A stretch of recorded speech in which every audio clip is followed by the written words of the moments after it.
We're going to be kicking off the session with a keynote speech. It is brought to you by Laura Bennett. Let me tell you a little bit about her. She's a Senior Vice President, E-Consumer North America at Chubb, and she's going to be discussing how excellent CX can help carriers stand out and also increase customer retention in an increasingly price-competitive market. I like this lady because I also discovered that she comes from Scotland, and I used to live in Scotland, so we've got so much in common. But can you please give a very big, warm welcome to Laura Bennett. The floor is yours. Thank you, Juliet. Well, get the privilege of opening up this afternoon, and I really appreciate seeing everyone here, some people that I've met while being here, and a couple of people I already knew, so this is fantastic. I'm trying to do the TED Talk thing, but I'm not going to have it all memorized, so apologies for the notes, but, and thank you for that wonderful introduction. And now I feel like I have an extra British accent. I have a British accent, but it's sort of blended, so now I feel like I'm really toned up with my Britishness. So Laura Bennett, I head up Blink by Chubb, which is a portfolio of products and services that are aimed at millennials and Gen Z in North America. And before that, I was the co-founder and CEO of Embrace Pet Insurance for 14 years. So co-founded that well before InsurTech was actually a thing. And before that, I was a corporate actuary for 12 years at a life and health insurance company in Toronto, Canada, and Dublin, Ireland. So a bit of a mix-up. And so I come at things a little bit differently, and that's why Chubb brought me on to think about this. So I'm going to talk about this topic of customer experience in a kind of a different way. So I'm going to talk about simplicity, communication, and trust. That's really something that when we talk about retention and so on, those are the things. Trust in particular is like the golden egg that we all want to do. And so, you know, in my current role, we actually distribute directly, but we also mainly distribute through partners. And we tend to do the administration. And I think it's a real privilege to actually own, you know, that particular relationship, the insurance relationship, with our customers in administering and having conversation with them. And it's alongside our partners. And our partners, by the way, can be agents, but also non-insurance partners. So there's affinity and agency and so on. And so focusing on how to build the most amazing customer experience.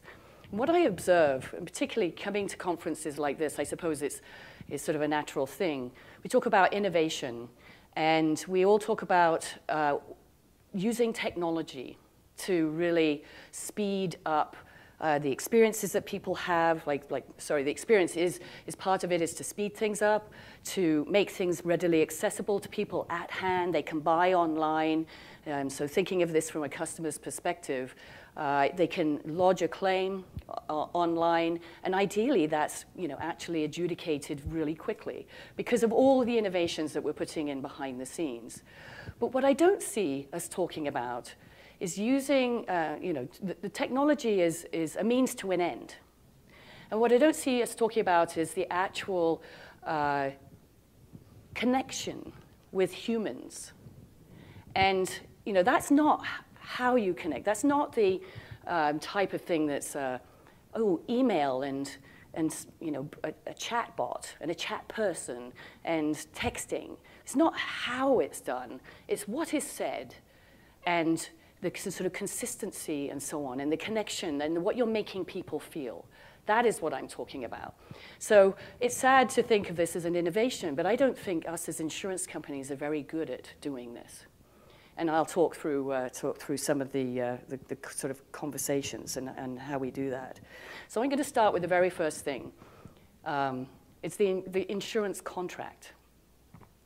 Now, I know everybody here is like, oh my God, you're talking about the insurance contract? Nobody reads the insurance contract. And I think that's mostly true, except for the person that does read it is that person that has just had a situation that could lead to a claim.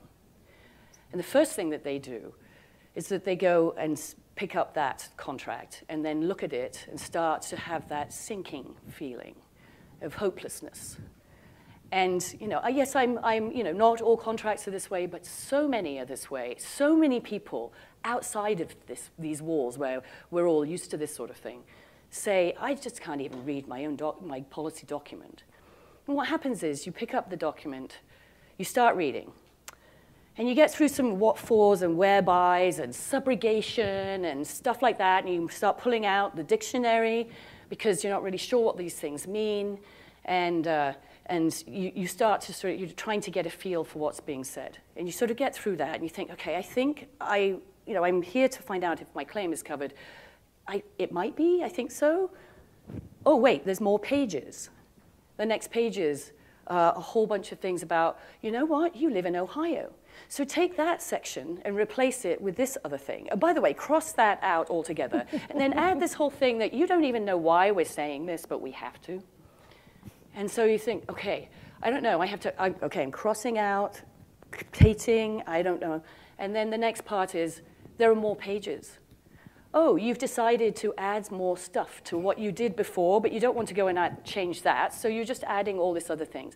By the end of it, even the best of us will be frustrated. And don't forget, someone's coming to reading this in a moment of vulnerability. They've had something happen to them that requires the need of this insurance document. And it's very stressful. And so what they come away with is feeling of like, I'm not 100% sure.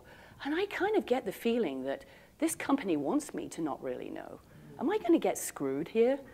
This is kind of like this underneath feeling. It doesn't feel good at all. And this is an experience all our customers are having with these kinds of policies. And of course, did I mention that it's written in Old English, legal speak? I mean, really, there's enough to make us all feel inadequate in trying to understand this. So it's not good enough. We should do better.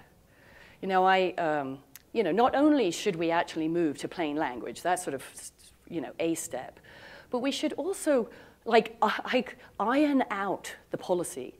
Because when you read a policy, it's actually multiple layers, because, you start here and it says, oh, wait, you have to refer and go over here to understand what that word means. And then that refers to something else in a bunch of other definitions, which all go to different places. And by the time you feel like you've gone round in a circle and you're not really sure what you've achieved. I've seen it over and over again. It needs to be streamlined and simplified and completely restructured. And it takes effort and thought for people who actually think about these things. You don't want to ask your regular contract writer to do this at all, because they're used to what they do and used to the structure that we have already. And so, we want to sort of move to something that's clear and transparent. Shouldn't we want our customers to actually know what is covered? We should, right? Yes, we should. We should also want our claims processors to understand what is covered. And I'm not just talking about the human, right? An adjuster should know what is covered, but also the AI and the processes behind the scenes to know in an automated way, in a simple, straightforward way. So it's not just, if you don't really worry about what your customer's experience is, you should worry about what your automation experience is. So you don't actually have to rewrite the document so an automation can happen, that it can actually just understand and read the document itself and actually create this decision process that is clear and true to the actual document.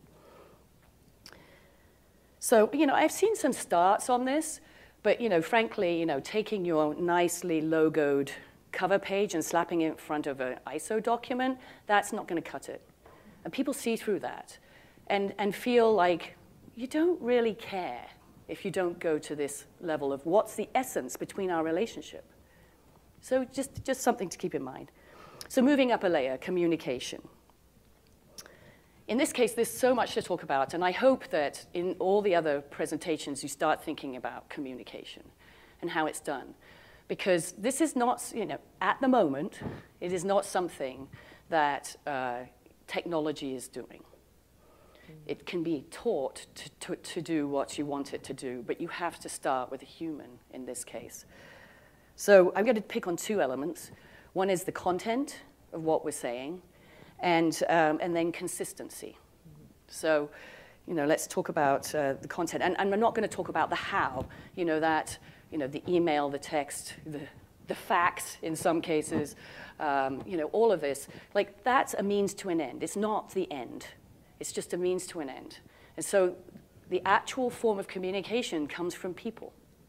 And I'm not talking about people in person. I'm also talking not only about people who are going to talk directly to people, whether it's through chat or email or so on, but it's actually the people that write the automated communications, those that go out.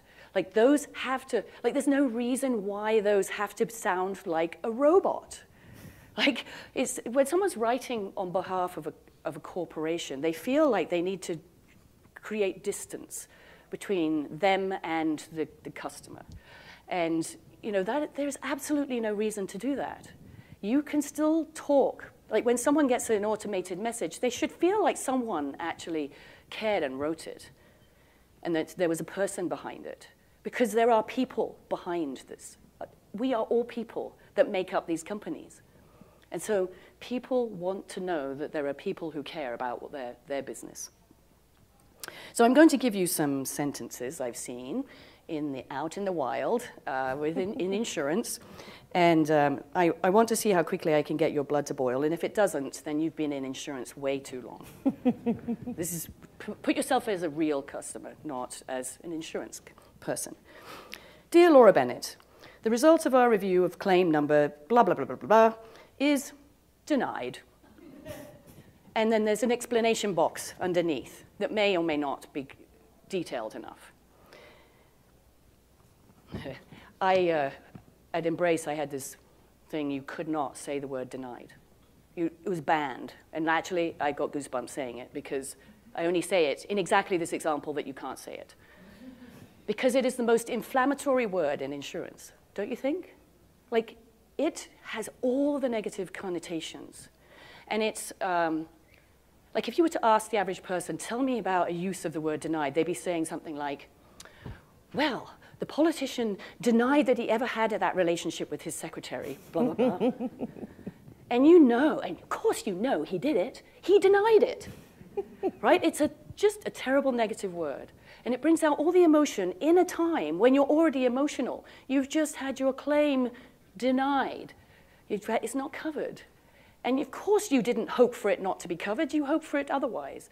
You can use wording to make this such a better experience. At least take the emotion out of it. I am so sorry that your claim was not covered. I know this was not what you wanted to hear. And so I'm being pulled, right? No. These kinds of things are important for us to think about when we're doing this. And I will save the others for the bar afterwards. They're good.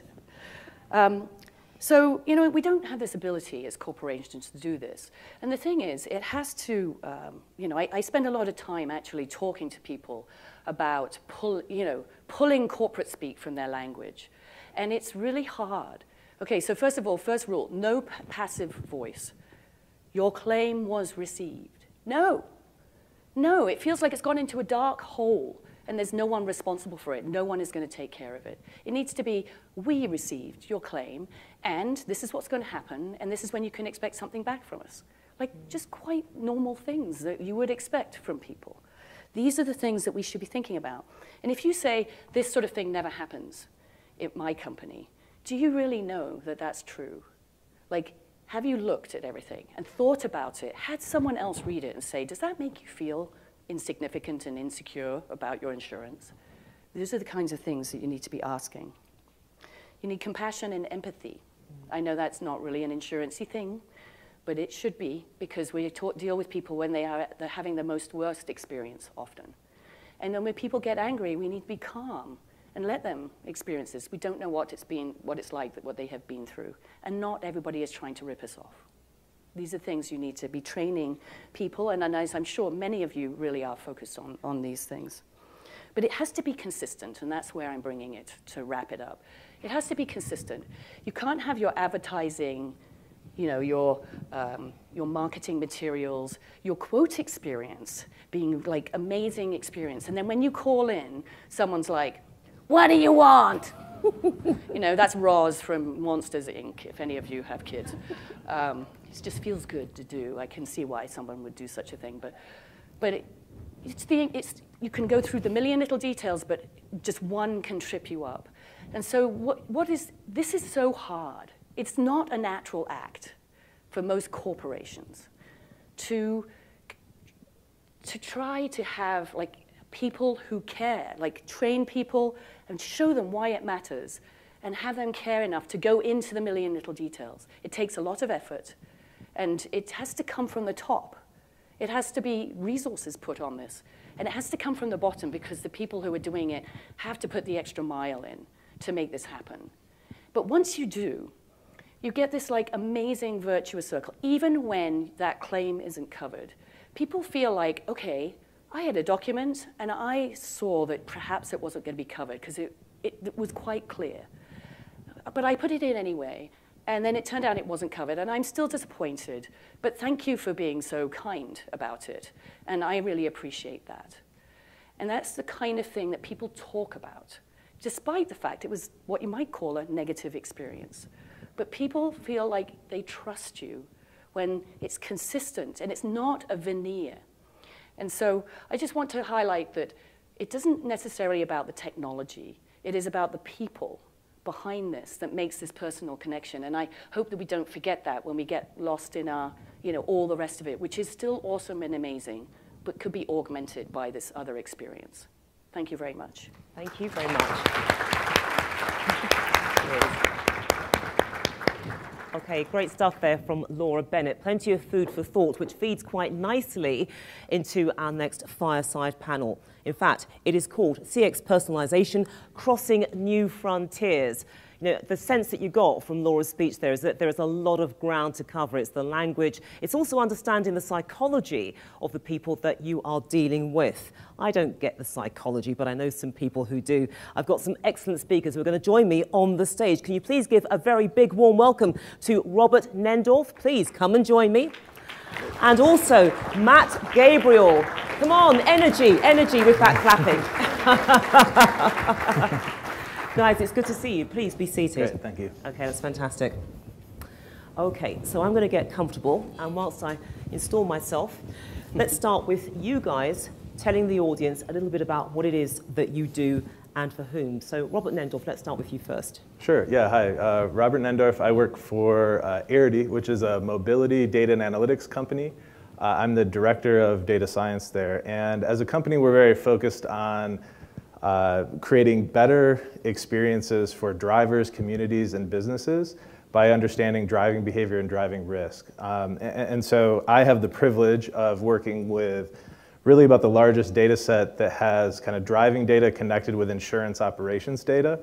And it really helps us to help our client insurance companies manage telematics programs and like build much deeper connections to their customers. And that's kind of where it fits in from a personalization lens, is it gives you sort of new kind of data and insights that you can act on to help understand who your customers are and how you can help them specifically. Okay, fantastic. And Matt?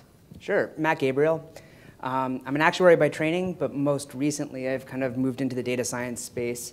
So I lead a team globally responsible for Manulife and John Hancock to lead advanced customer analytics, so ways we can improve the customer experience using advanced analytics and data science techniques, really bringing together all of the different data points across the customer journey, interaction data, transactional data together, so we can understand the voice of the customer, which is what the customer says when they're talking to us and interacting with us.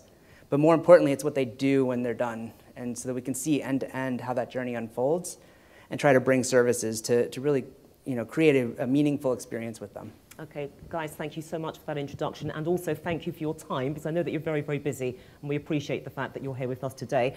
And to our audience, we will try to take your questions, I promise. I know we've been battling against time, but do send in those questions via the app, and we'll see how far we get, but I'm sure that they can handle it. So listen, let's get things going now by just looking at the current landscape. What do you see as the latest developments in data-driven AI for that personalization? If I can start first with you, Robert, and then bat it to Matt.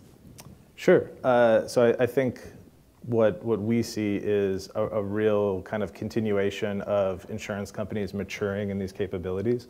Everyone's sort of on this journey of figuring out how to collect more and better data, and also figure out how to kind of mature their AI capabilities. And so, what we're really seeing is when people can bring in new sources of data, they give them new insights about their customers in parts of the insurance business that maybe they haven't been before. So we're very focused on driving data. And driving data is something that's been used from an insurance standpoint for years, but it's really once you have your customers and you're talking about sort of renewal pricing, for instance. But there's a lot of opportunity to use that sort of data to create an entire new class of kind of services that create very personal experiences. So a good example of that is collision detection. So that's something that we actually work with sort of non-insurance mobile app partners. They use it all across the country, and we're seeing insurers start to incorporate that service into their products. And it definitely fits in under the protection umbrella from a sort of P&C standpoint, but it's a very different service than what we've seen in the past. And it's also very personal to the customer because you're creating new chances to engage with them in positive ways. Okay, and Matt? I think building on that is exactly right. Where are you at today? Companies are all at different places, and I think it's important to think about the end-to-end customer experience. There's stuff you can do with your first-party internal insurance company data if you've spent the time and effort and really made the investment to make it accessible and analytics ready. An MDM system, might master your data, but it's not necessarily analytics ready data set. So I think it's important to think about how do you invest in your infrastructure and in your analytics infrastructure so you can bring these solutions to market. But also don't ignore things like a third-party service that could just be layered in on top and create a great personalized experience. And I think that's where we at our company have a wellness program integrated with our life insurance contracts. We were able to build that sort of independently of fixing our old mainframe legacy systems. It sits on top of them and interacts with them, but it's sort of outside. Mm-hmm. I think that's another way to think about it. You didn't have to rebuild your entire customer experience in order to offer some of these driving programs on top of an auto carrier. So it's nice to think about where you can stitch things in. Let's broaden things out, Matt, because look, predictive analytics, key tool, how are they helping you to build that holistic view of the customer to get the overall picture? So I think it's first investing in your data. You need to get the data ready, but what predictive analytics lets you do is understand and drive those insights on top of it. That could be something like predicting someone's servicing need. Someone's playing around on the website trying to log in and having issues. So instead of waiting for them to call your call center and ask for a password reset, let's just text them and say, look, we think you're having trouble with our website login. Can you click this link to reset your password? That actually happened to me about a month ago or maybe it was 6 months ago. A tree came down in my yard, and I called Comcast. And the voice prompt system was like, hey, we noticed there's an outage in your area. Are you calling about some issues? And with 3 or 4 prompts, I was able to tell them that my wires were down, there was a tree down, and they sent someone out to service it. It was the best customer service call I've ever had, and it was with Comcast. Quite rapid. It was quite rapid, and it was impressive. Because they've connected all these data points together. They can see service outage, weather in the area was bad, and he's calling into the call center. It all correlated to that outcome. Very impressive. So look, moving it along though, Robert, how do you think insurers can best use AI and data to make informed offers at the right moments? In a sense, your experience is the flip side of that, because clearly they did use the data and everything to actually calculate, look, there's a problem, you're probably affected. So in respect of your area, how can AI be used? Yeah, so it's really interesting because a lot of companies like ours have created these amazing opportunities to use new data, new analytics.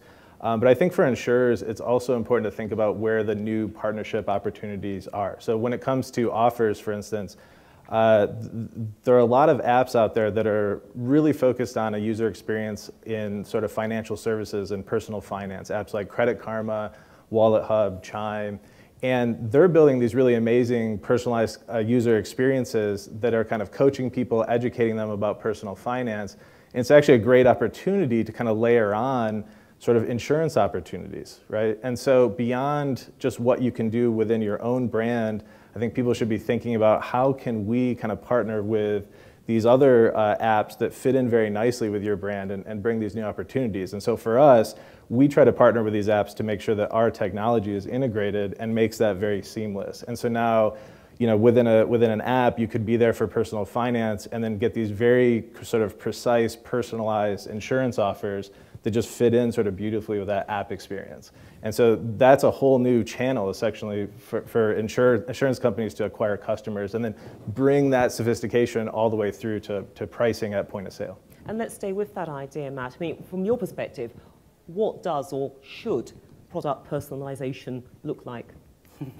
That's a great question. I think it's something that'll evolve over time, too. I don't know if what we think it'll be today is what it'll end up being, but there's been some great examples brought up even at the conference, I think, this morning about, even the keynote, really talking about how do you make sure that your communications are clear and personalized and speak like a human? Well, how do you also make sure that you remember the last 3 reasons the person called in and you're referencing that, right? So a lot of that is how can you bring the data together, predict why they're calling, predict what the best route is, and then get that built into a process so that your customer service rep can handle it. I think eventually we'll get into things where our wellness program is a great example. It's in our best interest as a life insurer, for our customers to live as long and healthy as possible. So we built a program with shared value, and we call it our shared value insurance model, where the longer they live, the more premiums we collect, the more we can pass back to them in discounts, and we can incentivize them. And then we actually partnered with Allstate as they have, I think, 3 life insurance customers that are, or 3 life insurance carriers that are providing insurance to their network. And so if you have a Vitality program, which is what we call our wellness program, and you're an Allstate customer, we can give you discounts on your life insurance because you're participating in and proving that you're a healthy driver. So these partnerships as well across carriers, very different carriers, can still be, I think, extremely valuable to a customer and a form of personalization. Yeah, and it's rewarding customer loyalty as well. It's rewarding for sure, yeah. And look, looking at personalizing propositions, Robert, I mean, it's great, but there is no gain without pain. What are the complexities, if that is what you're striving for, and how do you actually bypass them, get over them? Yeah, well, a great example of that is that sort of privacy and consent are paramount. And so, as you're pushing to make more personalized experiences, you want to make sure that you're also really managing your data effectively and respecting people's privacy and giving customers kind of real transparency into how you're operating and give them chances to sort of sign up for extra personalization. And so we're very focused on that, and we're bringing kind of driving data into kind of insurance pricing. So, FCRA compliance is just foundational for us. But beyond that, we're very focused on finding the right partners that respect people's privacy and manage the data accordingly and offer a lot of transparency so that people can consent to the way their data is being used to create this personalization. So there are a ton of challenges in this, and that's why I think it's important for insurers to kind of find the right partners to help them navigate the landscape. Yeah, and this is something which is going to come up constantly, that because you've got so much data, it's this fear on the part of the customer giving so much away, the sense of trust, using it properly. But Matt, I mean, look, how is the increasing penetration of IoT actually giving insurers access to that wealth of data and also leveraging it to create more tailored products? I mean, again, it takes you deeper into this whole security and trust thing, really, when you're trying to do the right thing by your customers. Yeah, no, I agree. And like I said, I can speak from the life insurance perspective, where the wellness program that we're doing, that's really our most obvious use of Internet of Things. And it's done in a way that it's shared value for the customer, shared value for the carrier. We pass that benefit back on, and it's very clear that they're giving us this information. We're using it for that reason. We are also very clear that we will not use that information in underwriting. It's separate. We're not using it to help inform future underwriting decisions. And I think underwriting, especially in the life insurance context, is an area where we have to be very careful about what types of data we bring in. There's evolving regulations, which are great. I think it's helpful to have a regulatory framework, especially as it becomes robust and fair. But the thing I really want to make sure we're avoiding is that we're not treating people differently for something that, like race or gender, or anything that's not tied to actual expected mortality. I mean, when I look at this again as the outsider peeking in through the window, it's really about making sure you do the right thing by your customer. It's also making sure that there is some power in the relationship. But also, we talk about how customer behavior is changing. But do you ever get the feeling, Robert, that we can move to a point where now, when we're taking insurance, we look at the price, but at some stage, customers won't actually look at the price as the reason for buying insurance? So, for example, it could be things like personalization, because you know so much about me within reason.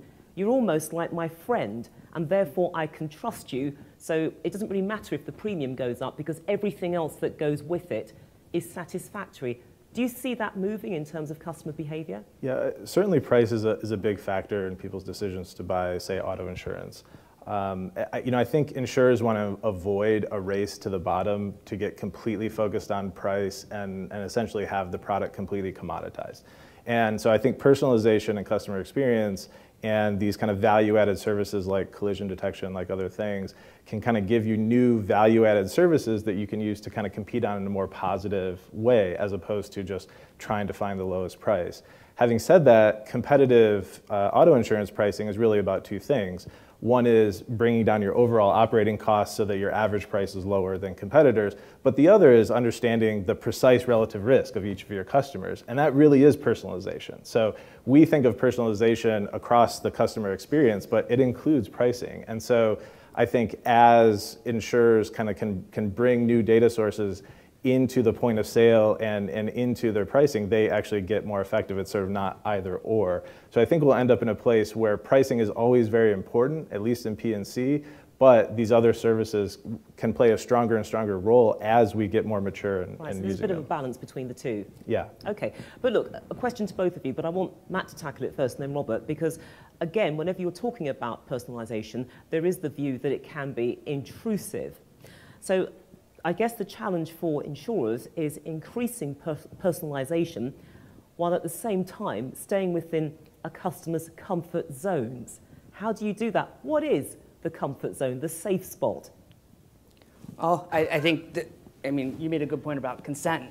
Having consent early on, or being very clear, we're going to take this data and here's what we're going to do with it for you, is really important up front.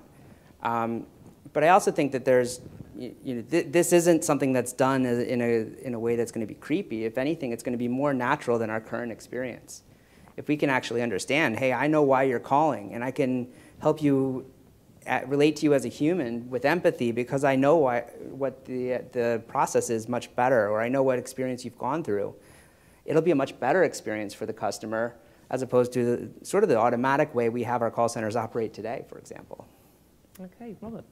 Yeah, that's a great point. And I think I would just add that personalization sometimes gets a bad rep, but really what companies are trying to do, and I thought the keynote was just an absolute perfect demonstration of this, is get better at delivering customer value. Improve the experience for their customers. So I think for most insurance companies, it really comes from a very good place. And so, yeah, consent, transparency are extremely important. And I think as an industry, we have to really listen to consumers. And consumers are starting to speak up more and more on this, and consumer advocacy groups. So we need to kind of listen and adjust our practices based on kind of where these privacy trends are going. But I think that's very possible. And I think even what we do, which is sort of capture this very rich driving and mobility data, which is very personal to people, there are ways to manage that data to get the essence of what you need out of it while still respecting people's privacy. And we sort of continue to lean in from a technical standpoint of getting better and better at working with that data without kind of compromising privacy at all, and to the point where we only know the very essence of what we need to know, and we really get rid of everything else. So it's partially a technology challenge, it's partially like a sort of consent and transparency challenge, and it's partially just a challenge of like, you have to listen to your customers and hear where they want you to go and where some of the boundaries are, and be respectful of those. Just to add to that, I think, insurers have been in the business of having personal information on our customers for a very long time, like 150-year track records managing customer data. And we're going to absolutely, I think as an industry, we're going to take it more seriously and be more cautious with how we approach anything related to personalization or use of data than other companies out there like a Facebook or TikTok or whatever. They're going to be much.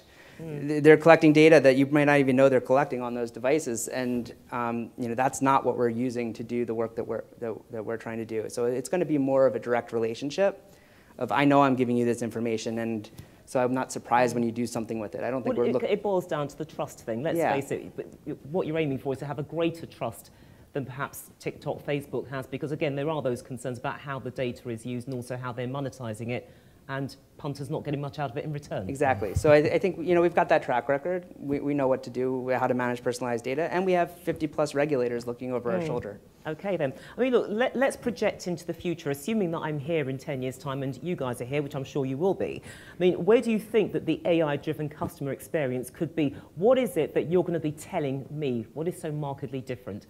Matt. I mean, it feels like we might be talking about something that hasn't even been named yet, right, in 10 years' time. I don't even know if we were talking about machine learning and AI. We were just starting to 10 years ago, right? It's pretty new, at least in this type of business context. But I think what we'll have seen is a lot more carriers. Almost everybody will have moved all of their data centers into the cloud. A lot more insurance company infrastructure will be API-based. And ideally, carriers have really understood how to build that sort of layer of data, digitalization, and machine learning that sits underneath all of their applications that are customer-facing. I think that's the transformation I'm hoping that insurance companies can make, because I still feel like when we talk to our systems architects or anything like that, it's a very much mainframe talks to printing system, talks to accounting system, everything goes one system to another, but that's not how we digitize this industry. We need to have that right layer of data and analytics that can operate at every customer touch point. Okay, and Robert. Yeah, so I think on one hand, we'll just see a continuation of the improvement in what we're seeing today. I think companies will get more mature at bringing in newer types of data, improving their AI capabilities. And I think, for instance, when it comes to driving data, we'll see that really become ubiquitous, like at point of sale and marketing, and kind of push out some sort of demographic information. People don't want to be seen as a cohort. They want to be seen for who they are and how good of a driver they actually are. And then I completely agree with Matt that there's a lot of kind of fundamental change with autonomous vehicles, improvements in technology and AI. And I think there'll be things in 10 years that we didn't imagine today. And that's about the only thing we can say with much certainty. But that's also what makes it a very exciting time.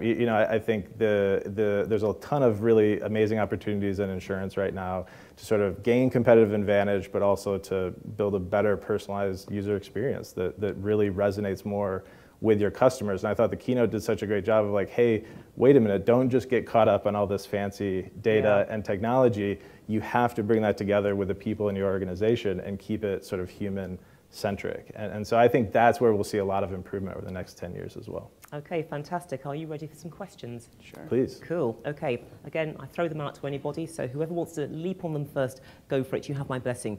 Do you believe that driving data acquired and scored by companies like Arity will replace credit scoring as a factor in personal auto policies?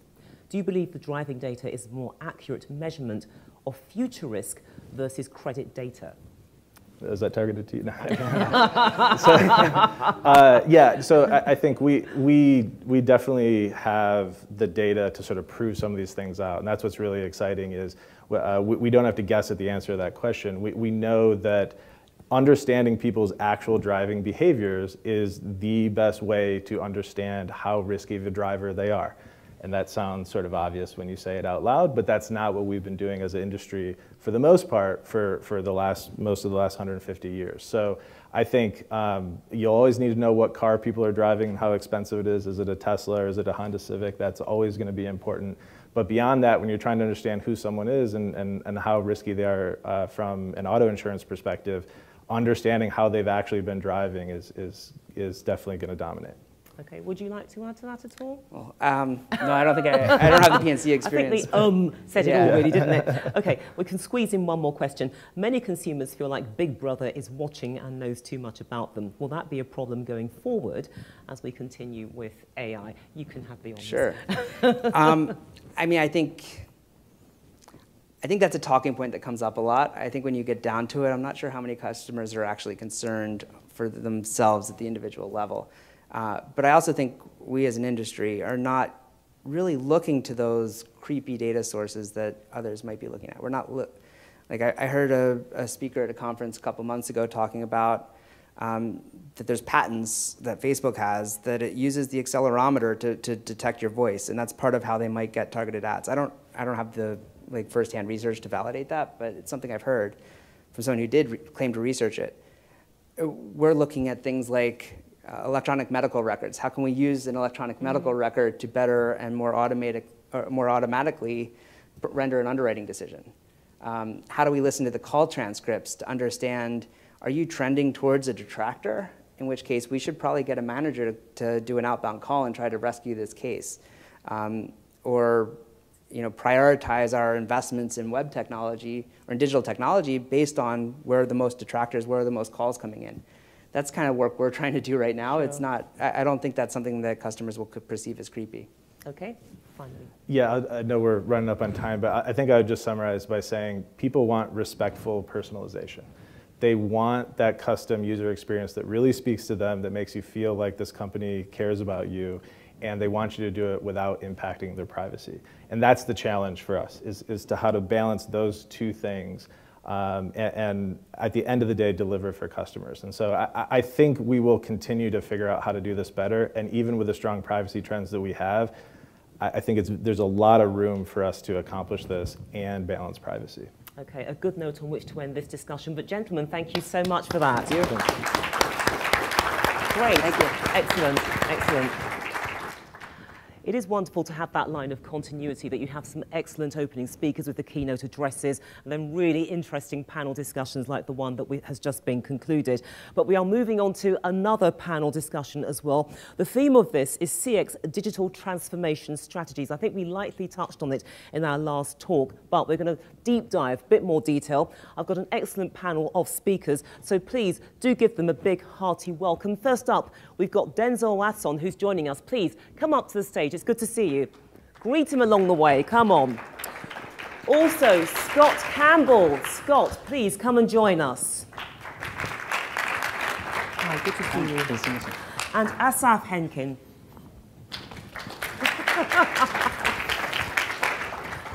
It's good to see you. Good to see you. Thank you so much for being here. That's fantastic. Okay, so a reminder as well as if you need reminding that the panel will take questions. You know how to do it, and a promise that I will try to squeeze in as many of the questions as I can in the time available, because of course we've all been, well, I've been battling against time. So far I think I'm winning, but it's been touch and go. But look, let's open with a question to all of you by really discussing how customer expectations are actually rising. And also, how can carriers meet those expectations in an era which is more digitally accelerated? So Denzel, would you like to address that? And then I'd like to move it around the other members of the panel. Sure, absolutely. I think that we really have a very diverse constituency right now, where some people are in the more traditional mold. And so we've heard about personalization, but I think we do need to understand that as we have a different community, we need to personalized for that community. So it's not a one-size-fits-all. It's very much a situational awareness kind of situation.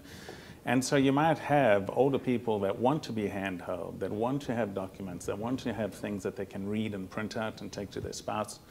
And then you'd have the younger generation that really just wants digital, chatbot, I only need to talk to somebody on an exception basis.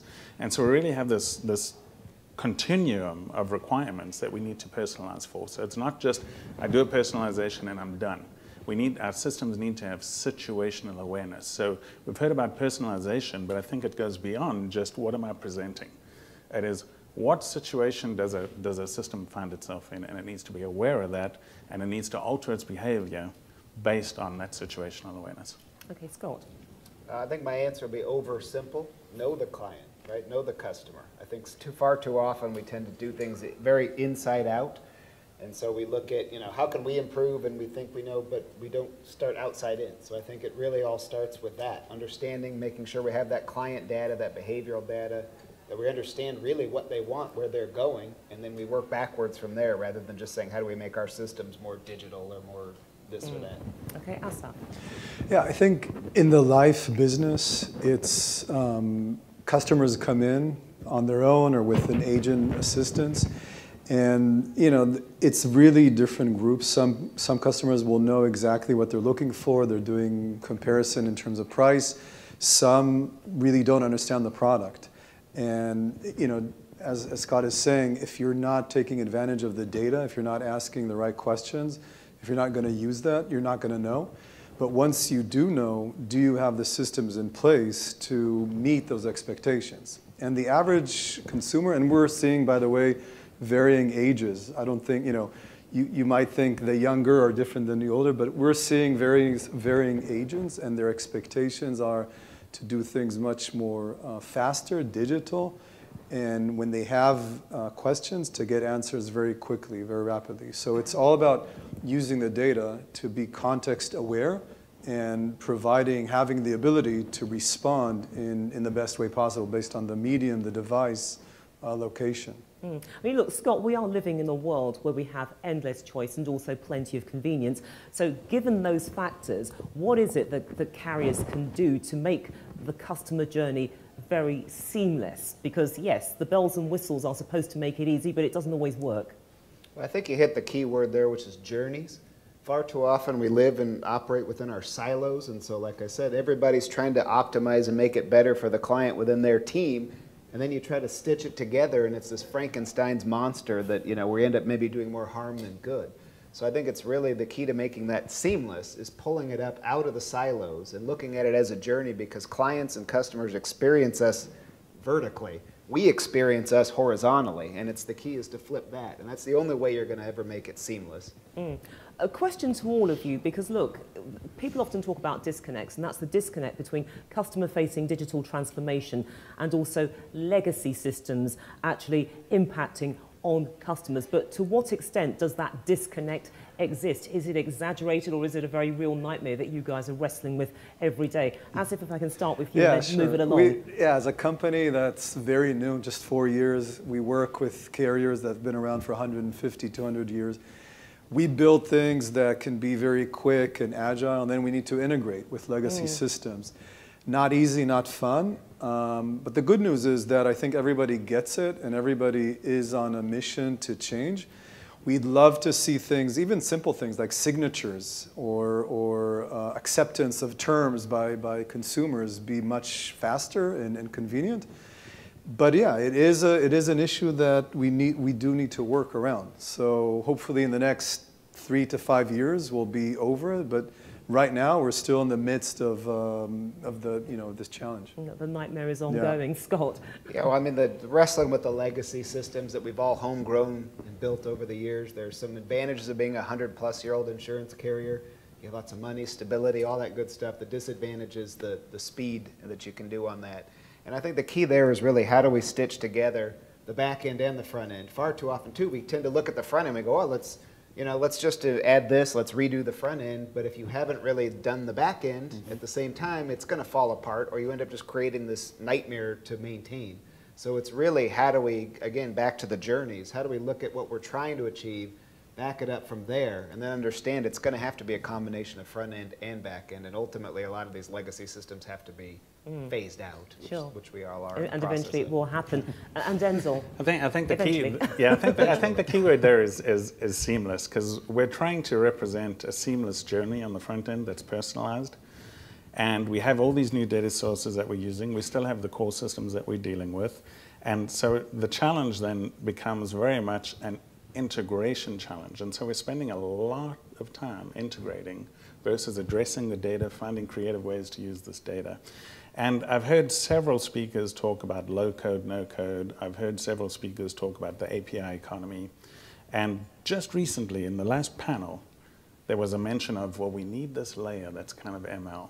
And I think that's the key. You asked about the 10 years. I think the key to get seamless is what we have to do is recognize that journeys belong up here, core systems belong down there, core capabilities belong down there, business logic and knowledge, being ML, and our actual decisions that we make should really be a separate layer so that journeys can use the same logic that core systems can then use, so that then we're able to say, I'm able to do journeys, I'm able to combine some business logic, and the core systems, rather than being the ultimate source of business logic, should really be subscribers to the same business logic that the journeys are.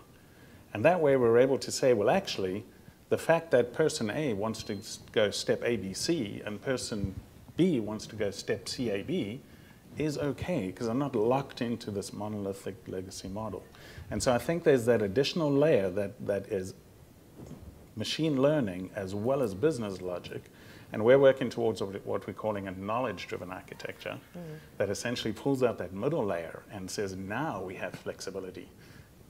Resources at core, journeys up at the front, and this middle layer is where we really get our knowledge and our situational awareness. Let's follow on from that, but with you really addressing this point, Denzel, about advances in AI, how are they actually redefining customer experience strategies, especially in light of what you've just presented there with that model? Yeah. So I think what's interesting is there's a lot of discussion about kind of ML, AI is the big thing.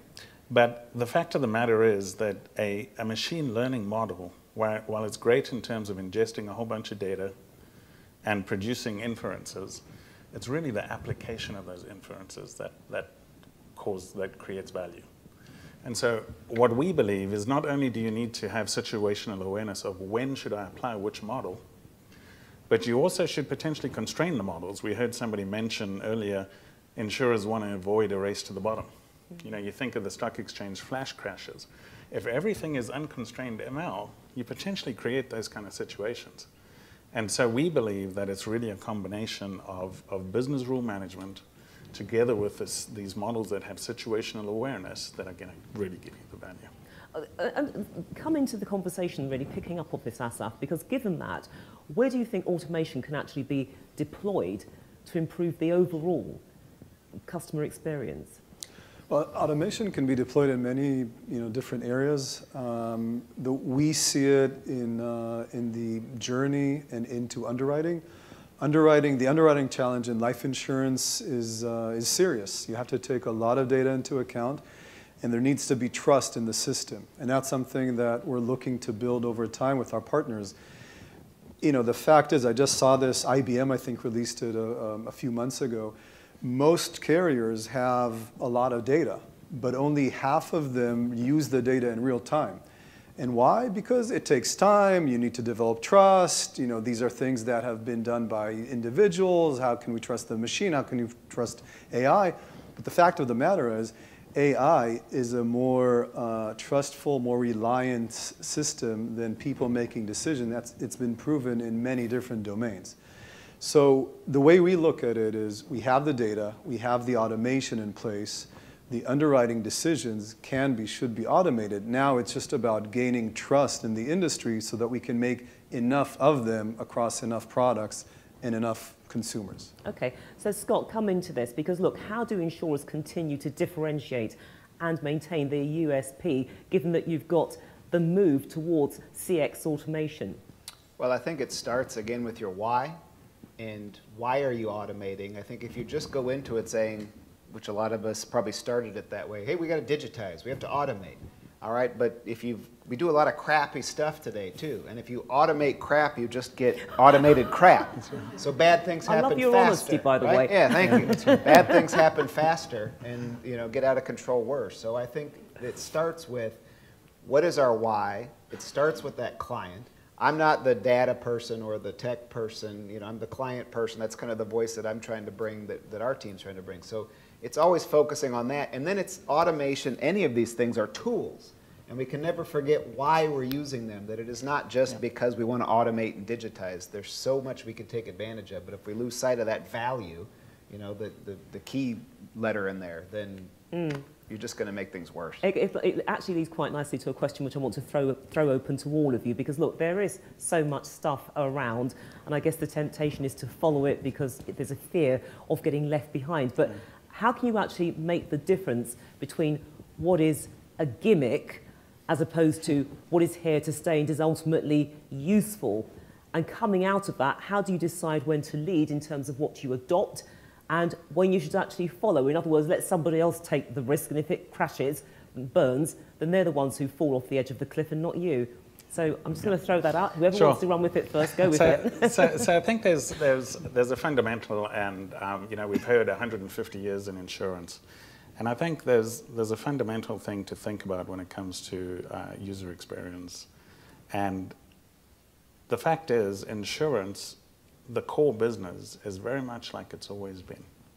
What's changing is how we present and interact to the world, and the cadence of those changes are at levels. And so the fact of the matter is, I can stand here and say, choose this channel technology. Nobody can. If they do, And so what we're seeing is people are addressing that cadence by saying, you know what, low code. So it's about, since I know this is going to change, I'm going to give you tooling that lets you accelerate. What you need to be careful of, though, is all the investment in that low code, all of a sudden that low code kind of begins to feel like my COBOL environment. So how do we find the middle ground there? And so what we say is make sure that the CX, that the interaction remains a skin. Your skin is purposely very thin, very specialized, but it's not the core. And so if you make sure you do that, you don't have to pick the winner, because what you've done is you've minimized the scope and investment to address the CX du jour. Okay, Scott. Oh, or would you? Well, I love the way you use the word gimmick, and I think that in CX, chatbots maybe they're still a thing. And as Scott said, if you don't understand the purpose and you're just going out and putting a chatbot on the website, it's disaster.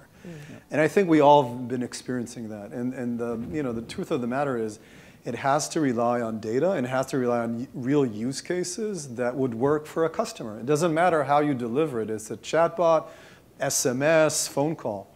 And I think using the AI mantra over things like chatbots has been overly used, and it leads to just bad experience altogether. Yeah, I think another real problem with the chasing the CX du jour is to Scott's point earlier, is you've got all this mess, this crap underneath that you're trying to integrate. And so now what happens is, yeah, you've got the latest channel, but when I run out of steam on that channel and I actually need to reach into some other channel, you make me start again. I'm a parent, I repeat myself a lot. I don't want to repeat myself to my carrier. I think it's a lot of small bets, and then figuring out what's working, and then you start pushing your chips toward that. I think that's how you sort of insulate yourself from gimmick. And we've all, you do a little bit, and even if you do chatbots or you do this, we try never to bet the farm on any of those things. And then once you start seeing what works, that's how you know what's not a gimmick. And again, it's what your clients are telling you. I don't think I think chatbots as a whole get a bad name, but I think conversational virtual assistants or whatever, if done right with a purpose, we're having the opposite experience, but it's probably because we started small. We didn't say, hey, everybody's doing chatbots. That's probably what got us to, start it, right, honestly. But once you start doing it thoughtfully and in a very small manner, you see, well, these are the kinds of interactions this is helping on, so we're going to do more of this. So it's basically the why. Why are you doing this? This is the gimmicky stuff, so we're not going to focus our time on that. It is basically the why. You need to know why you're doing this, and then you can go for it. But look, again, a question to all of you. How do you think carriers can successfully integrate the digital agents with back office systems? Because again, it's one of those areas which you can't escape from. Asaf, and then let's move it along. Yeah, look, we're big believers in the hybrid approach. So an agent today can work from anywhere, anytime. And it's all about providing an agent the tools to sell in different ways. Agent Assist, we even give agents the personalized landing page URL that they can use. It's about providing a set of tools, was one thing, and then providing the agent data, inference about customers that they would not get on their own. If you provide them those two components, you're positioning them to win the business and to stay with you. I think it's a partnership between those things. I think Craig earlier said it well when what does the human do and what human assisted and what does the client do themselves, and it's kind of the extraordinary versus the ordinary. So it's really just leveraging those where it delivers the most value, but not trying to force it one way or the other. And Denzel? Yeah, I think the personalization paradigm needs to also go to your agents and even your internal people. I mean, you should be aware of what do these people know, what do they need to work, what tools do they need. A lot of times we have the situation where internal work is a dictated, this is the way you do things, and then external work is done differently. And we use technology to kind of compensate for those gaps. And we think that if you instead say, look, I have this knowledge that I apply, and it can be applied differently per use case, but it's the same knowledge. There's been a lot of talk around trust, and I think trust is earned through a consistent, repeated behavior. And I think that needs to happen across the board for internal and external people. And stay with me on this one, Denzel, because look, we're talking about using the right technology, how you can get the best out of it and all that stuff. But where does the contact centre fit into all of that? I mean, what role can it play in future communications? Is there a risk it could be obsolete? Yeah, I think that there's always going to be exception cases that we need to reach a human. Some people get very frustrated that they can't reach a human, and they start playing with a phone dial and pressing random numbers to get to a human. And so I think, again, part of personalization is not just saying, oh, Johnny likes to use a chatbot and so-and-so likes to use SMS. It's also about understanding at what point, what situational awareness should I actually just send this person over to a call center. So I think the call centers are still there. When I get to the call center, though, that call center needs to be fully aware of all the interactions that have happened before.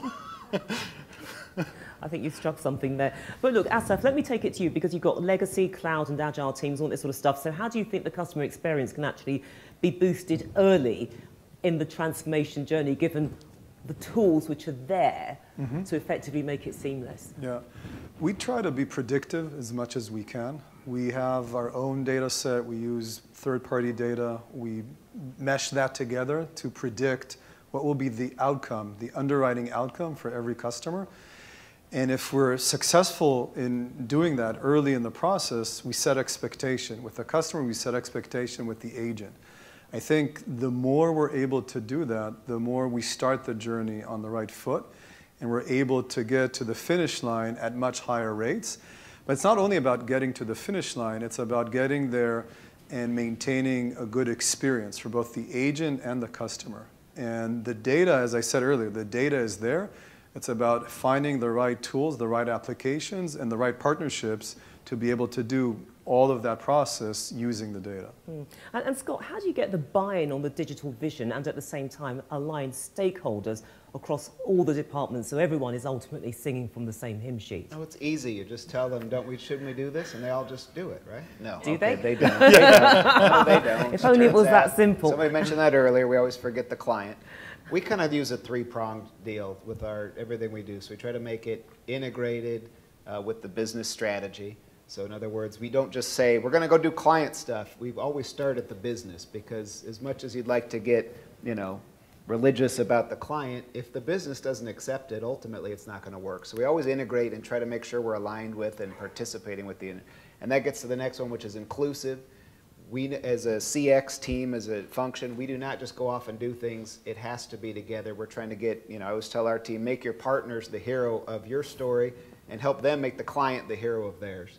And then finally, it's got to be impactful. We have to deliver measurable results out of these efforts. It doesn't always have to be, well, we're going to get 20% return on this particular thing. It may be a sentiment increase. It may be retention. It may be, we've cut turnaround times or whatever. But if you're not setting goals and measuring the success of the program, it's not going to stick and no one's going to buy in. So I would say integrated, inclusive, impactful, that's kind of the model we follow. I mean, it kind of answers the question which I was going to put out to all of you, but do please feel free to have a go at it again.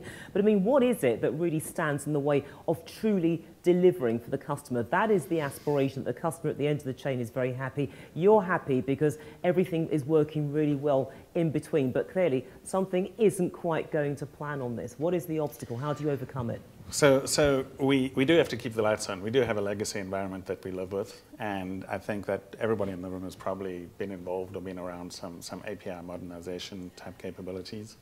I think there's a deficit there that we need to address to be able to get to these kind of situations. I think the key element, though, is to say, if I'm positioning, am I just modernizing to modernize, or am I really and truly positioning myself for the future? And the way to think about, and the way to really think about that is the future use cases do not look like the current use cases. So if you are taking your legacy and you're putting an API in front of it, all you've done is service enable the current use case. We think it's a much more fragmented, freewheeling, knowledge-driven kind of situation. And so we think that there needs to be a more mature approach with bespoke tooling. So when it comes to low-code, no-code for the UI, we don't think you shouldn't use it. You should absolutely use it. Just understand what you're getting into. For service enabling, there's specialized tools. For knowledge management, ML, there's specialized tools. So pick those specialized tools and create that mature architecture, and be thinking to yourself, I need to support today's use cases, but I also need flexibility in terms of future use cases. And so it's really about the granularity. You know, your legacy system wants to receive an entire claim. When I'm doing a first notice of loss, I want to answer 3 questions. I don't want to fill out the whole form. And so how do we do that? Yeah, I mean, the technical debt is no joke, Yeah. and that's a serious thing to deal with. I think even beyond that, it's a mindset. We accept things in the client experience. We do things to our clients that we would not want done to us in the real world, right? And so we have to stop taking off our human client hat when we walk into our offices or virtually log in or however we're doing it these days, and keep those on and not forget that. And I think if you can get around that, and it comes back again to the why, if you're doing that, that helps shape everything. And if we're all at least united around that, I think that's a great start, but it's mindset and behavior. Okay, Asaf. Yeah, I think the APIs and the tools have to be based on real use cases, have to be based on real fundamental issues that we want to address. But on the flip side, on the client side, I think you have to recognize that there are many different types of customers, many different types of needs. We try to ask very basic, simple questions. We'll ask a customer in the digital flow, are you looking for a cheap price, or are you willing to wait a little longer, for something better that might cost you, a bit more, right? It's simple. Nobody, I think we were, when we first did it, some people really questioned, why are you doing it? It's stupid to ask that. But we got answers at a very high rate. And once we tweak the journey based on that answer, and there are other questions like that, we saw that the customers are actually staying longer in the process and the conversion rates are higher. So I think you have to use the right set of tools based on the fundamental idea or theory that you're attacking, but you also, on the reverse, have to be open and ask the right questions to the customers and use that data. Okay, then. We've got time to squeeze in the questions. So, guys, are you ready? I think you are. Sure. Fantastic. Are there specific data points that are better than others when it comes to decision logic to help fuel instant gratification that consumers now expect? I'm going to let the smart guys answer that. Look, don't look at me to answer it, okay? First of all, once a consumer provides consent, there is powerful data available in the US market. It could be medical records, it could be RX, it's financial data, so there's plenty of that. One better than the other? No, I think it's a combination. You have to use a combination to get to a real assessment of the customer. Okay. Yeah, I think that the data points is something that's going to vary over time. Today's favorite data points, an obvious one is the cars telling you about the driving history. We don't know what tomorrow's data points are going to look like. So I think for us, we have a vision of saying, let's separate out the concerns and say, look, right now in our legacy systems, we have business concerns and technology concerns kind of mashed together. Let's provide the business the capability to deal with business code, bespoke, low-code, no-code solutions. The technologist can take care of the technical concerns. And if we do that, then we're able to model those data points and those decision points. And then as we move forward, as they change, the business can manage them. Right now, business is operating at an IT cadence. We think with the right approaches and right tools, we could get business to operate at the business cadence and IT to operate at the IT cadence.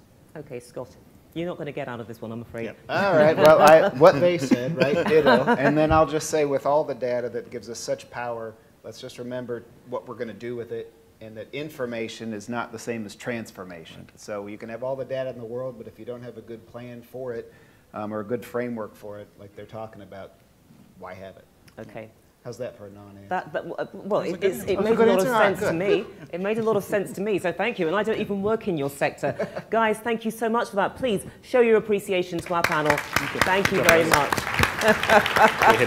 Yes, we'll go that way. Thank you. Great. Thank you so much, guys. Absolutely wonderful. Okay. Yep, thank you so much. So what we're now going to do is get ourselves ready for the next panel and also have an equal distribution of microphones. But let me just give you a heads up as to what is going to happen in the next few moments, because what we're going to do is pivot ever so slightly, because what we're going to focus on is the claims side of things, because it all leads to the big question: how can insurers put customers at the heart of claims? Yes, they are big questions, and that is why we have a panel of experts who are going to talk us through the journey. That word figures quite a lot, actually, doesn't it? So they're just getting wired up, and in fact, I believe that they are almost ready. Is that correct? Am I going to get a thumb signal? We're nearly there, we're nearly there. This is the problem, because we've got lots of panelists and too few mics to share amongst them. And I think it's fair to say that the discussions that we've had so far, they have been incredibly enlightening in terms of the information that's actually been gleaned. And I can see certainly from some of the questions that have been coming through that they really have engaged you as well. So I've now been told that we are ready to meet our panel. So here they are. Can you please welcome, coming up in order, Grace Hansen. Come on, give her a welcome. Laurie Pond, good to see you. And Tyler Jones, thank you so much. So please be seated. Okay, so can we start up with the usual, which is where you guys introduce yourself to the audience by telling them what it is that you do and for whom. So Grace, would you like to start? Sure. I'm Grace Hansen. I'm the Chief Claims Officer for Hippo Insurance. Hippo is trying to innovate not just in the space of insurance, but also in general in the space of serving customers by supporting the joy of home ownership, which we see as not just starting at the point of sale, but also involving areas where insurance may or may not touch. So we're very excited about that. Great, fantastic. Laurie. Hi, I'm Laurie Pond. I lead innovation and strategy for the claim department at AAA. We are the second largest AAA in the US, and my team of, I call us just like, we're a little back office team, kind of skunk works. We handle projects from ideation all the way to implementation. So I think I have the fun part about reimagining the experience. So happy to be here. Fantastic. We're glad to see you as well. And Tyler. Hey, good afternoon, everyone. I'm Tyler Jones. I'm the Chief Customer and Marketing Officer for Clara Analytics. We are an AI as a service solution that focuses on commercial claims. We've been leading the space for a while, and we love workers' comp claims, we love commercial auto claims, and we love general liability. Those are the areas we focus in. I love your honesty again, that you admit to this. So I've spoken to people for whom it's like, no, I avoid it, but you know what? Whatever flops your mop. That's right. But look, it's good to see all of you, and thank you so much for taking the time out to be here. And again, to you, the audience, you've got the app. You should have downloaded it by now. And please, any questions, put them to the panel. We'll try to squeeze in as many as we can in the time available. Someone had to draw the short straw, and guess what, Grace? It was you. Okay, but look, there's a saying, a quote. I'm going to quote it now. Digital is something you do for your customers, not to them. So when you're thinking about digitalization, what is it that insurers need to do to make sure that they're actually bringing their customers along with them rather than alienating them and making them feel as if they're mice in a bell jar? Well, that is a very complicated question, but what I would say is it's all about what are you trying to achieve and who are you trying to satisfy. And I think our industry in implementing digitization, at least when we probably started this journey about 15 years ago, was very focused on how much money we could save and how we could make ourselves, do less work and do it, less expensively. And to do it for the customer means to really think about the customer's journey. And I think the keynote really highlighted, you know, one of my own pet peeves, which is the contract itself, actually, but helping the customer navigate from the beginning of their claims experience, and so that's what we're talking about, to the end, and seeing how we can infiltrate that experience and interject in that experience all of the things that the customer wants to see and the customer needs to have in that journey to have them feel great at the outcome of it, regardless of whether they get money at the end or they get their home repaired, because we also forget about that piece of, at least in the homeowner space, the journey, which is the problem solved for them. They want the problem solved for them. Yeah, and that's an interesting point as well, which I want to address with Laurie, the context of the problem solve within the framework of omni-channel approaches. I mean, look, how can insurers make sure that customers are actually sent to the right claims channel to have that need addressed, that you don't send them north when they should be going south? I wish I could say I had the silver bullet. I don't. We have, Speak freely. We have 7 claim systems at the Auto Club Group, so this should probably all be gray. But it gives me a lot of challenges to look forward to. And so we're a membership company at AAA. You could have us as your bank, have our card, order up some towing if you have our membership, or if we're lucky enough to earn your business as an insurer, we want to make sure to offer the channel of choice that's going to resonate with you. So we don't force our customers into a channel that doesn't fit. We offer you the capability to text with us regarding your claim. You can call if you like. We don't send you to a very complicated chat experience that is underwhelming. So as a membership organization, we've backed away from trying to be digital everything. If you can't do it in a very frictionless way and in a hyper-personalized manner, then we probably shouldn't be doing it. So we backed off, and we're looking at rolling out different channels that resonate with our customers and making sure that we don't encumber the process. I always say that a happy claim is typically one where the customer doesn't have to call about status. It's very, like, the claim knows its own status and you're communicating proactively, and it's also a paid claim. So we try to focus on fast payment, fast communication at the customer's fingertips. So that's one of the aspects I love about IoT with texting, or if, you know, our app, our UBI app, it's right there on your phone, and it's super convenient. So those are the things that we're trying to focus on. We don't have it figured out quite yet, but it definitely keeps me challenged day to day. Well, you obviously thrive on the challenge. You're looking good on it. But I mean, Tyler, can insurers build an easy and intuitive claims process across multiple channels? It's tough enough if it's just 1 or 2, but we've gone beyond that now. I think if you're going to meet consumers' expectations, you have to be multi-channel. You have to be omni-channel. The idea that we would only intake claims via phone, or we would only talk to consumers via email, that's not going to happen. That is not going to be an easy experience. For us, really, from my perspective, what is an easy claim experience? That's hard to describe. Ultimately, it's about getting to that settlement as fast as possible, meeting the consumer's expectation on some level, right where we can, and also making the adjuster's job easier. We forget in this consumer piece, right? The adjuster is working with so much information as that claim is coming in, from first notice of loss all the way to settlement. And in order for that consumer to have a better experience, that adjuster needs to have the right situational, contextual information in front of them. And that's how, you know, tools that use AI and ML that were discussed earlier, that's really how we can improve the adjuster experience, which then will bleed into the improvement on the consumer experience, and vice versa. Let me throw this out to all of you, given what you've just said. Another challenge for insurers: how can they increase the transparency and also the visibility of claims status, and at the same time be more proactive with their communication? Because as we heard at the very beginning in the keynote address, that is an area, communication, where insurance companies, not intentionally, but where they do fall flat. Who'd like to tackle that question, or do I choose somebody? You're obviously up for it, Laurie. I You were the first to grin. I can tell you that in our CSAT surveys, keeping you apprised as to the status of your experience is where we have opportunities is what I'll say. And then we have a question in our survey, what was the speed of contact? Did we answer the phone or the mechanism that you chose to reach out in an immediate, frictionless way?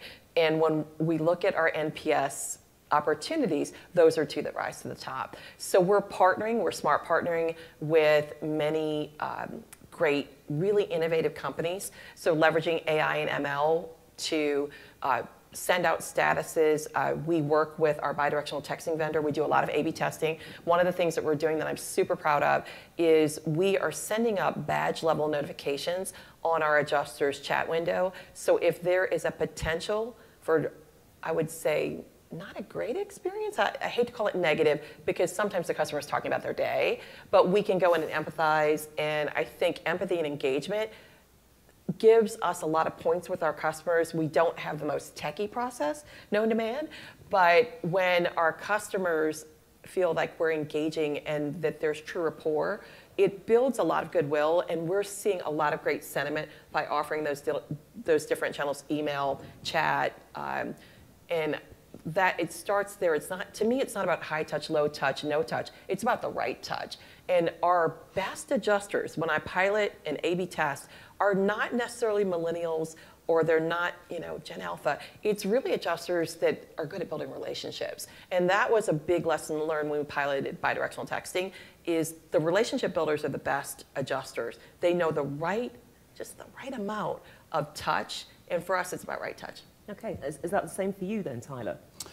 We don't, in my world, I don't really work in that space. But I do understand that, understanding sentiment is really key in this, and making sure, we actually are starting to study how can we pull sentiment and emotion out of, and empathy out of medical records and bills, right? What are the conversations happening in the notes? What's happening using natural language processing in OCR? There's so much more information out there for us to really influence the experience. And we're just barely getting to that right now, which is really exciting. Okay, and Grace?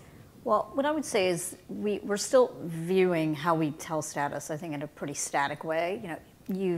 This has happened in your claim, that has happened in your claim. And for me, transparency is partly about engaging the customer and understanding the contract, for instance. And I think explaining to them and answering the questions they might have. So it's a blend of sending out those statuses and actually calling and contacting the customer. And I know at Hippo we've been very deliberate in starting to craft how are we going to communicate and at which points in time are we going to communicate. Because it's a proven fact. You can literally track call volume after a status has gone out, like an automated status.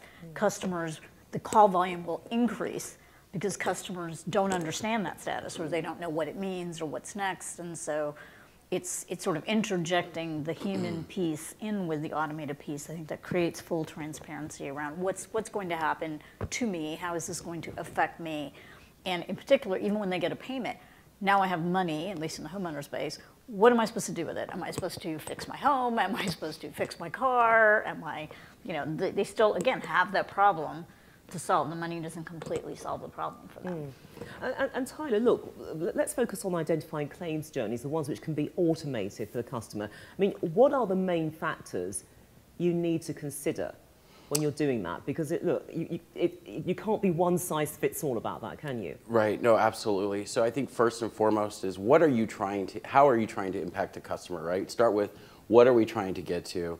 I think we tend to find the problems that we have and the friction we have in our process because we're trying to move something from A, B, C, D, E, and we think that C, D, somewhere in that middle process is what we should be solving for.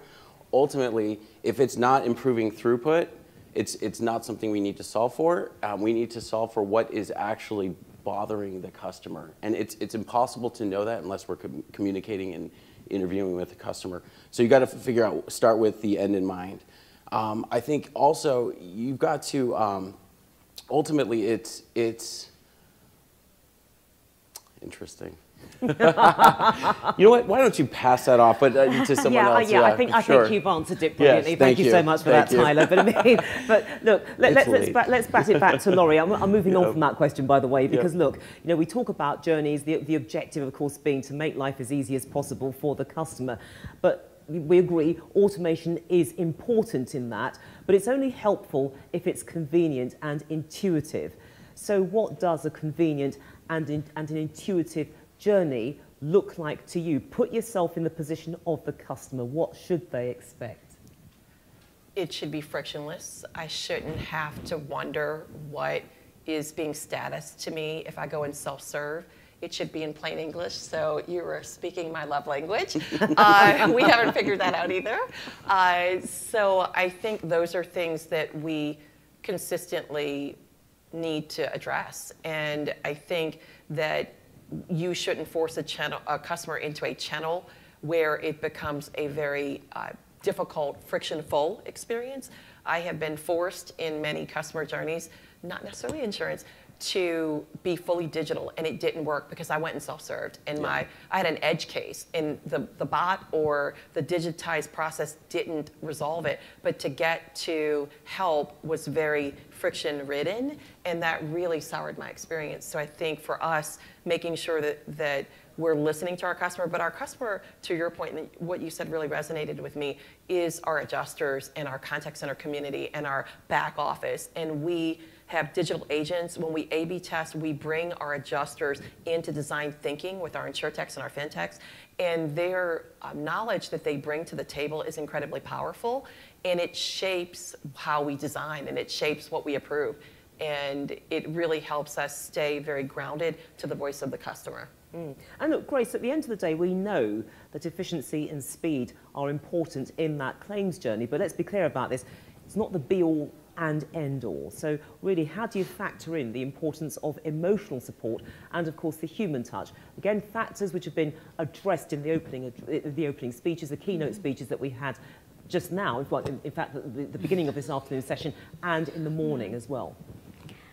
I mean, I think, again, it's about context. That word has been used a lot, and automation can absolutely play a very important role in supporting our customers emotionally. For instance, we had a tornado come through the Austin area. Many of you have heard of that. We used AI and aerial imagery to detect exactly which homes in the neighborhood were our customers. And because we understood a tornado is an incredibly frightening experience, maybe even more so than a hurricane, when you sort of share that experience, and society has more of a support framework for that. And we made a decision that we were going to send people out to talk to our customers in person, even if they weren't going to inspect the home. We thought inspecting the home was actually kind of a bit stressful too, right? We literally just sent people out. No, we're going to talk to our customers, and in that conversation and during that inspection, we're going to know this one can be automated. This one's going to need a full-time adjuster. And that data was passed back, and we were able to emotionally support those customers. And then, of course, there's the automated pieces of that, right? The status and the payment. But knowing context, okay, now I've got a hurricane customer. They are going to, we know in a hurricane, for instance, more customers report digitally. It literally triples the number of customers who report digitally than they would ordinarily report on the phone, right? And so now you have like a whole, framework that you can build around that. So to me, it's about that. I think there's also technology coming down the road, which is going to be able to psychologically analyze people based on their voice, and so we got a whole fun road ahead of us in terms of knowing our customers. Tomorrow. Let's be clear about that. Yeah, I know, really. Well, anything's possible in this world. But look, I want to throw this question out to all of you, and again, it picks up on some of the themes that we've been discussing: empathy, elevating service, also boosting loyalty and increasing retention. To what extent can all of these things happen within the insurance context, within the context of that technology? Tyler first, and then let's move it along. I love these questions. We're having this conversation around technology and automation and AI coupled with the human element of empathy. The reality is we've been living in a world the last 10 years, 10, 15 years as we've gone through this digital revolution, that we've been trying to get rid of the human element through every process, right? We're just re-engineering, and those business cases, I don't think they've really paid off as well as we thought they did. Obviously, we're experiencing a lot of great progress in making our lives more simple, but are we really building loyalty, right? Are we really engaging with the consumer in a way that they're going to be with us in the future? I think the magic where it comes together is where we're using the AI to understand the consumer and to provide that context, and then we are engaging at a human level at the appropriate time, and these types of conversations are amazing. I'm very excited to hear this. And Laurie, do you share that excitement too? Absolutely. I see that intersection of people, process, technology, and data, and AI can help us decision better, improve consistency. We have a lot of AI that we have engaged to help us improve the consistency of our decision making, to predict value of a claim and help guide and the adjuster through some of the administrivia that prior to the AI they had to deal with. So we're seeing RPA, computer vision, and some of those tools help us allow our adjusters to focus on the part of the claim that is inspiring and the part of the job that they love and the role that they love, which is helping our customers at that critical moment of truth and get back to whole. So for us, the right blend and balance is really important, and I see AI, ML, and all of those other cool, all that other cool tech playing a big role in how we deliver on that experience. And Grace? Well, I think it's interesting. About 10 years ago, we did a customer retention model focusing on sort of the digital experience and whether customers were more likely to retain post a great claims experience, you know, an automated one or not. And because of the frequency of claims, the impact was actually relatively low.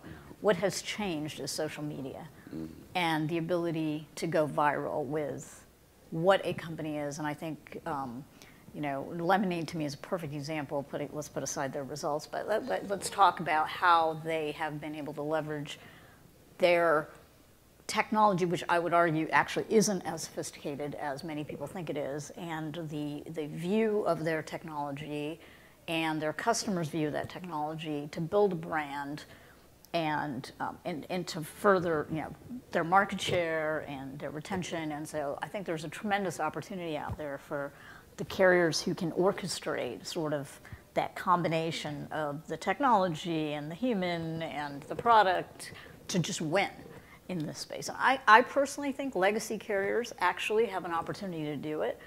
I see State Farm actually is doing a lot of work, amazing amount of work in that area, and I'd be curious, you know, if they can carry it out. But InsurTechs can do it too. Okay, well, anything like possible. ours. So, well, the $6 million question then: can you build emotional intelligence into digital processes? You said InsurTechs can do anything, which is why you should answer it, Grace, and then we'll move it along to the panel. Absolutely, absolutely. Do I think it's easy? No, because I think we still are thinking in the silos. Someone else talked about that. And I think the talent in the insurance space doesn't think that way. They think the way they always think. How can I take this piece and tweak it here and this piece and tweak it here? They don't think, how can I create a Broadway show?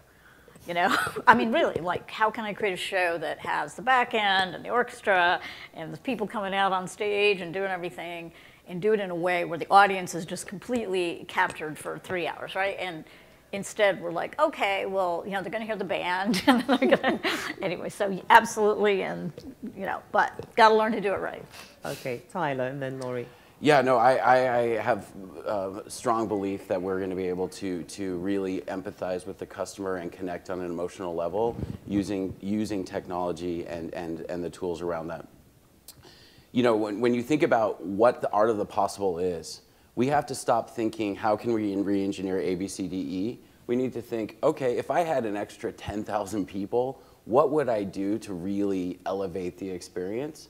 And then, you know what, AI and ML can be those extra 10,000 people, but let's try to figure out what that would be instead of just re-engineering our process, and I think we'll get there faster. Laurie? When you're talking about EI, we've really changed our hiring model. We're not hiring for skill, we're hiring for attitude. We can train you to be a really amazing adjuster. But you also have to be empathetic and engaging.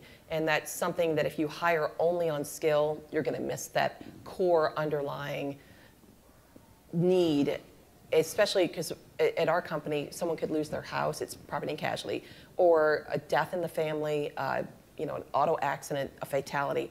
And we are using technology like voice analytics in our contact center. I mentioned with our InsurTech, bidirectional texting vendor, we have sentiment analysis applied.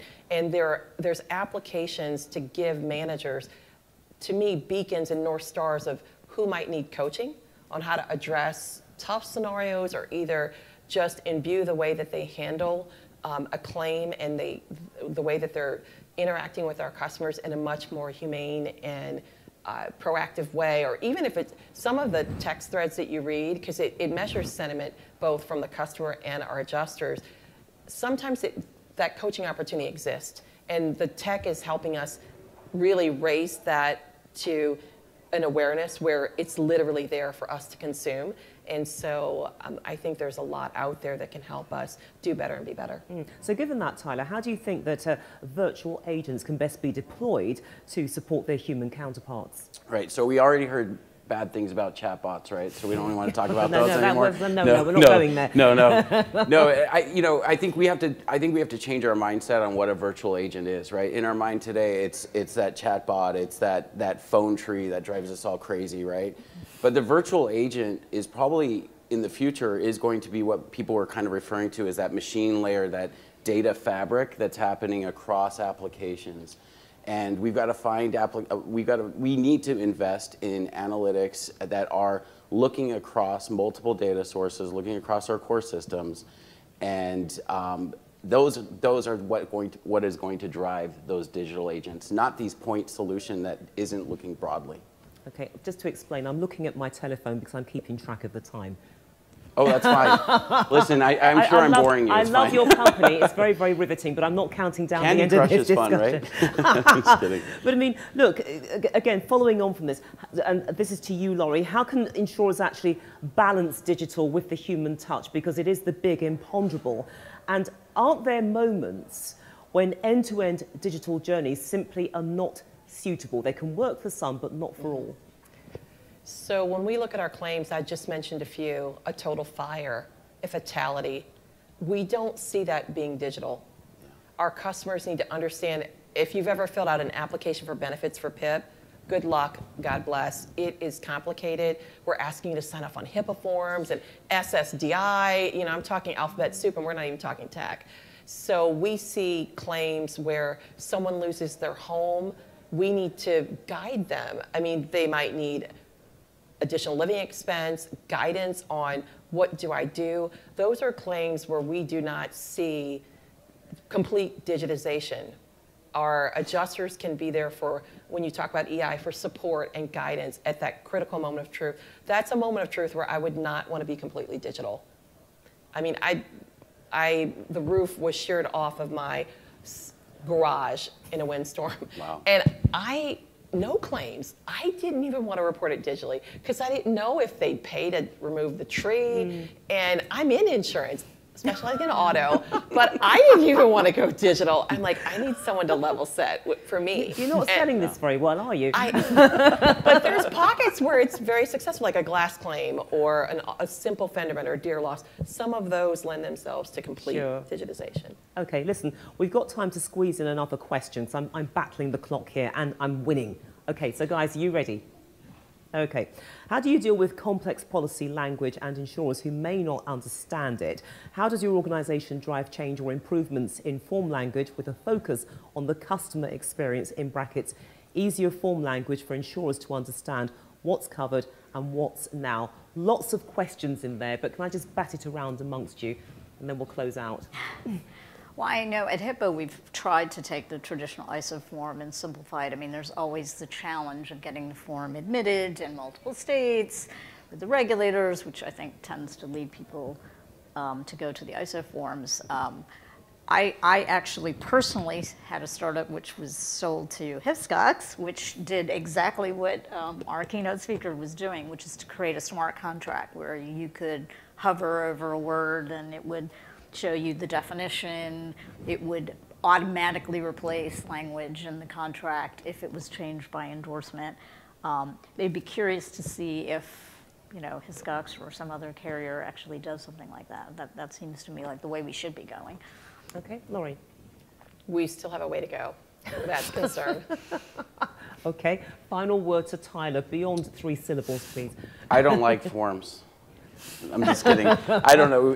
I think we've heard some great things from our carriers. So. Okay then, you don't like forms. No. I don't like forms. I don't think anybody in this room does like forms. But look, either which way, I like talking to you guys. And sadly, I'm going to have to end the conversation. But thank you so much for a really nice talk. Thank you. It's been great. I think that deserves a round of applause. I agree.